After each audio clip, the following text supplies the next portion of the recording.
Oh, and first pitch crushing. Oh, man. Lean into it. Welcome back to another episode of Who's On First. I'm your host, Dwayne. I'm Jason. And this is Shyplyr. And before we start, please like, comment, subscribe to the channel to help us out a bunch. We're trying to reach 500 subscribers by January 1st, and we're at, I think 263. So please. You can help us get there. Yes, please continue to like the content, subscribe. It'll help us out. Share it with your friends and enemies, anybody out there. But let's get to it. We finally gotten here. AL MVP is none other than the two-way star. The Japanese unanimous the Japanese dong. Shohei Ohtani is officially the AL MVP, and I think this is the first time where I feel like this was completely unanimous. I don't think I don't know if it was ever that lopsided. Yeah, I don't think it's gonna be a debate about it. But let me get you guys' take on Shohei being crowned the best player in the American League. So for me, I feel like it was tough because you had such a great class of players in the AL race. Like Vladdy Jr., what he was doing is just ridiculous. Right. But I feel like Ohtani with his pitching and what he was doing in Anaheim, carrying the Angels on his back once Trout went out, was just equally as ridiculous, if not more. Just because he's double dipping, doing pitching one night and then going out and hitting 2 home runs the next night. Right. So I felt like it was well deserved.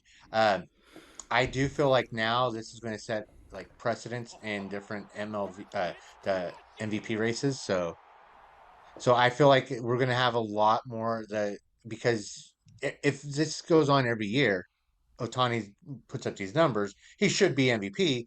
But are people going to get tired of it? That's my take on it. I feel like what he did was just historic, and I'm glad I'm an Angel fan to see it, and I'm glad I was just actually alive to see it because we hear about Babe Ruth all the time. Definitely. I think if Vladdy Jr. would have hit for the Triple Crown, it wouldn't have been unanimous. But the fact that he didn't, how could it not?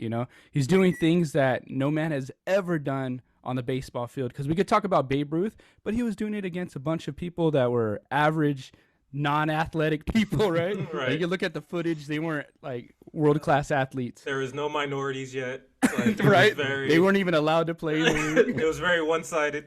Yeah, definitely, man. And I'm 33 years old. I've been watching baseball all my life, and he's the most versatile baseball player that I've ever seen. And we forget that he played left field and right field at times during the year. He's not only pitching and hitting; he's playing positions. I think prior to the season, a lot of people were kind of like, "Hey, he got hurt. He shouldn't do both of these things. He should pick either pitching or hitting." And he not only did it, he did it on the highest level. So he's well deserving of this accolade because he pretty much did the impossible. Yeah, I agree. This is something that I've never seen before. Someone who, first of all, numbers wise, he went 9-2, I think, as a starter. Yeah. And then to turn around and hit 46 bombs, 100 RBI season, still managed to hit above 250. 257. And the crazy thing about it was it never stopped. His start was crazy. I was just like, okay, he's on fire. He's trying to prove a point. Cool, but let's see the second half. In the second half, it stayed pretty consistent. He did go through some pitching woes at points, but I mean, for the most part, I think this is one of the greatest things I've ever seen on a baseball field. And we've lived through Mike Trout, we lived through Ken Griffey Jr., we've seen Schilling in the bloody sock, which we can debate ad nauseum. But we've seen a lot of players, Bonds, of course, come out and just dominate. But this is something that I think people are going to look back at, and this is going to be the turning point. Because from here forward, you already have people like Alex Verdugo and the Red Sox already saying that him being like, "Hey, I'm already on a pitching program. I want to try to be a two-way player." You're gonna start seeing kids who are already two-way players when they get drafted out of high school and college say, "You know what? No, I'm not switching. I feel like I can do this." This is where the future of the sport is going. And like Jason was saying, I think it's gonna be very interesting to see the years come, because if he does either way you put it, if he has like above average offensive numbers and average pitching numbers, he should be the MVP. If it's flipped the other way, he should be the MVP because no one else is doing it. Yeah. You know, like, you can say what you want to say, and I was a big proponent of Vladdy Jr. because Vladdy Jr. was putting like that offense on his back at times. He was a monster, and he, especially someone who's coming from the lineage he's coming from, you guys knowing how much Vladdy meant to the Angels, and then coming and being his son and being like, I think I can be a little better than him. Mm-hmm. Like, it's something that, you know, you can't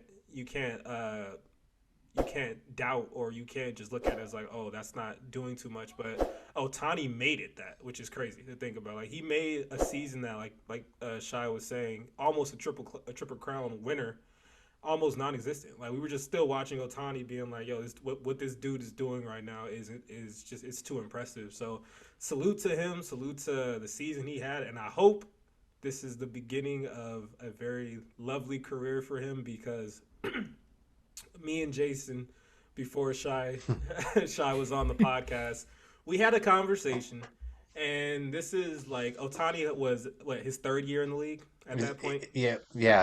It was beginning of the season. Right. So it was the beginning of his third season. His 2018 start was rocky and like injury prone. 2019 was the same. So 2020 coming into it, I thought the conversation was warranted. Hey, is this guy a bust? You know, we had all the ideas of two-way player and everything, but he hasn't really shown up. He hasn't proven anything. And, you know, we gave our takes on that, and lo and behold, 2021, the dude wins the MVP. So I'm not saying that we helped him, but I'm saying he saw the video. He did. We gave him that extra ammo to get him all like, oh, you know, I gotta prove him wrong. You guys definitely motivated him. But before the Shohei fan train left the station this summer, online, you were just as likely to find folks doubting a two-way player was possible in Major League Baseball. The question is he going to embarrass somebody? Is he going to be as bad as everyone says he's been? Awful in spring training. The Yankees are lucky they didn't get him. You almost have to pick one or the other. I just don't know how this thing's going to work. I don't see how, in this day and age. Is it time, sadly, do you think he's a bust? Yeah, it would be considered a bust. Yeah, so Fox put out a documentary during the World Series, and now it's on YouTube. Ben Verlander. Yeah, Ben Verlander was the narrator of the documentary, but we got offered to be a part of the documentary back in, I want to say, like August of this year, and they took that clip as kind of like a time capsule of what was going on with Ohtani. And so if you guys are interested, please go to, I think, MLB on Fox, the YouTube channel, and you can see that documentary. I think it's also showing on Fox Sports 1 as well. Something like that, yeah. Something like that. We might, if we can figure a way to link it in, we'll link it in somehow. Yeah, it'll be in the description, but you guys can see how wrong we were, because we're sitting here today, and the dude is the AL MVP. So, I mean, I think it's dope, but I really do hope that he stays healthy, because he's already inspired like so many kids and people, and he's brought so much attention back to baseball. For you guys who are listening to us, just doing videos on him, like the responses you get, it's like polarizing. Like, we've done a lot of videos, like you bring up other players, Bauer, Tatis, and they get some, you know, some traction. But you say Ohtani, people are listening, people are watching, they're commenting, and we're loving it, because we get in that active dialogue, and I feel it makes us have questions for us when we're doing these podcasts. Right, definitely. And then something that you said couple podcasts back, Jason, you were saying how Ohtani, he is not only sharing a light on baseball, but also Japanese baseball. And we have a lot of Japanese people and just fans of Japanese baseball coming over and giving their comments on certain players and Ohtani and things like that. So it's really cool just to see that, like, these two bridges are actually being, like, they're coming together. So in the future, we'll see what else is going to come from this, but dude, congrats to him. Inspiration. Like, it was one of the greatest seasons I've ever seen. Yeah, likewise. Definitely. Congrats, Ohtani. I know you're listening. He's like, got those motherfuckers. He's like, these a-holes. But again, thank you guys for listening to the podcast and the video. Once again, please subscribe to the channel. It'll help us out a bunch. We're growing the channel very quickly, so thank you for that. Also, please go to iTunes, type in Who's On First, leave us a 5-star review. Follow us on Spotify, type in Who's On First. We're on all DSPs, but like we always say, we will see you when we see you. Peace. Peace.